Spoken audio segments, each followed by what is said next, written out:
I trade a lot of credit spreads inside of my various trading accounts, and today I want to share with you the winners and my loser for the week ending January 23rd. Firstly, welcome to all of my new followers here. I know a lot of you found me on my previous credit spread video, so I thought a follow up to that to show how some of those trades played out would be very helpful. So, firstly, the winners. Now, I'm not going to go into much detail on the winners because they're not helpful to you anymore. They've been, they're gone. But it's the loser that I want to take you through that I think has a bit of value in it to see what actually happens when things go pear-shaped. But my winners this week, I closed out trades on Celestica, Nvidia, Meta, Palantir, Credo, Astera Labs, and Netflix. They all just did their thing, stayed above my strike, got into profit, and I closed them. However, then we had Meta. I want to take you, not Meta, I always confuse Meta and Microsoft. Microsoft.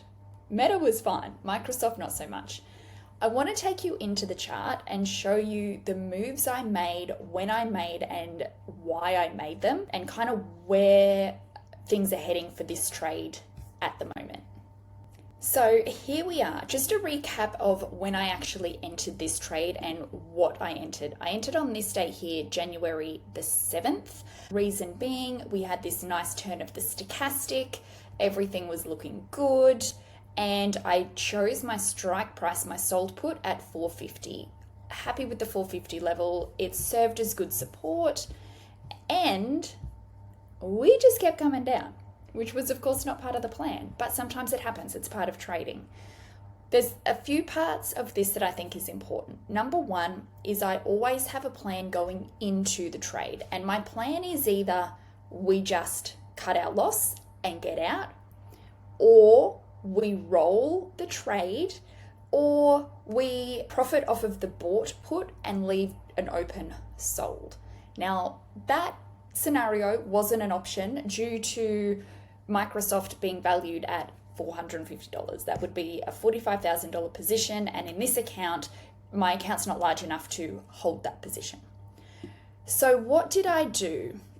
We all know, right, looking at this in hindsight, which is a beautiful thing, I could have just left it and I would probably be okay. However, we make the decisions on the days. So on the 21st, we broke my 450 level. I immediately wanted to take action. I didn't want to just let this one go because there was only a week to expiry and I'd breached. The last thing that I wanted was to be early assigned. Now, ordinarily, I wouldn't have had a contract that short.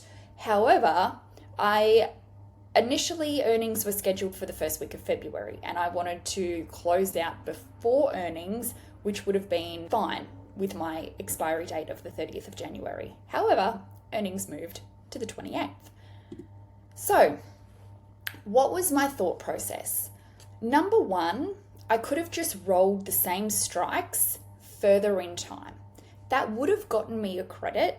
However, in this instance, and only because earnings was so soon, I didn't want to keep my same strike price just in case. I wanted to take this as an opportunity to lower my strike. So I've since lowered my strike of my sold put to 435. So this trade is still now safe. Let me show you the transactions and how this all looks financially at the moment. Okay, so the very first opening trade here on January the 8th. Now I know I just said I entered this on January the 7th. I did. I'm in Australia. I'm in the future. My January 8th is market trading day the 7th. So I sold the 450. I bought the 440. These were my prices. I had a $109 credit. Had I have just closed that trade, which would have been this transaction here, buying back the 450 for negative 1921 and then selling the 440 for 1360, I'd have been at a loss of 452.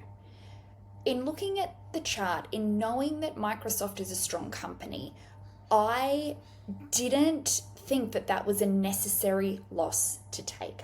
I was happy to put on more time and lower my strike.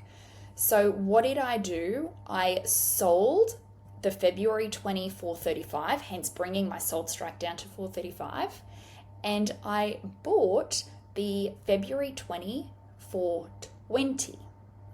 Now, yes, that is now a wider spread. Okay, so I now have a $1,500 spread instead of a $1,000 spread. That was okay for me. Why?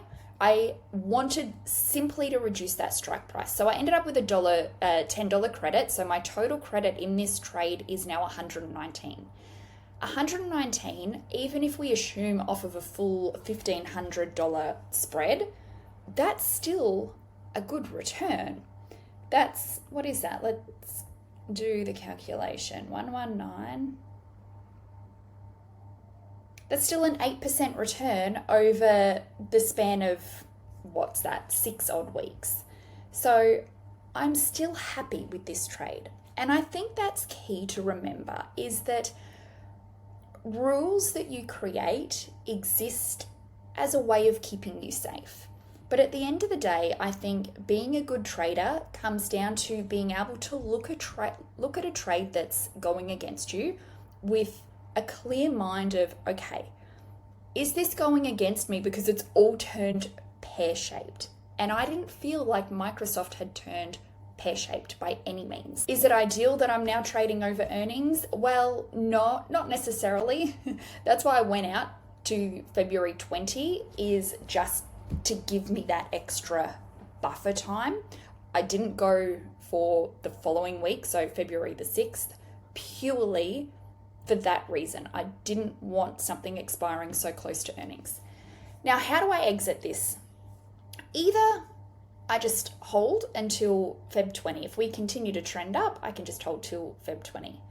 Or as long as I close under $1.19, which is the full credit I received, I'm still okay, right? So at the moment, the contract's value is here, $5.71. So as long as I don't close until that is under $1.19, then I come out ahead. So we'll see what happens with Microsoft, especially with earnings coming up this week. They did just have some great news. They've got some good contracts coming in. So I'm not concerned about this trade. I was happy to extend it. I was happy to add a little bit of extra capital into it as a way of reducing my strike price further. That was the goal with this roll, not to get a huge amount more credit, just simply reduce my strike price as low as possible whilst not having to pay to do it. So I hope that was a helpful, insight as to what I look at when I'm in trouble on a spread, how I approach it, how I maneuver things, and importantly, why I always have a plan going into them. If you have a plan going into them, then as long as market conditions still warrant your plan, play out your plan.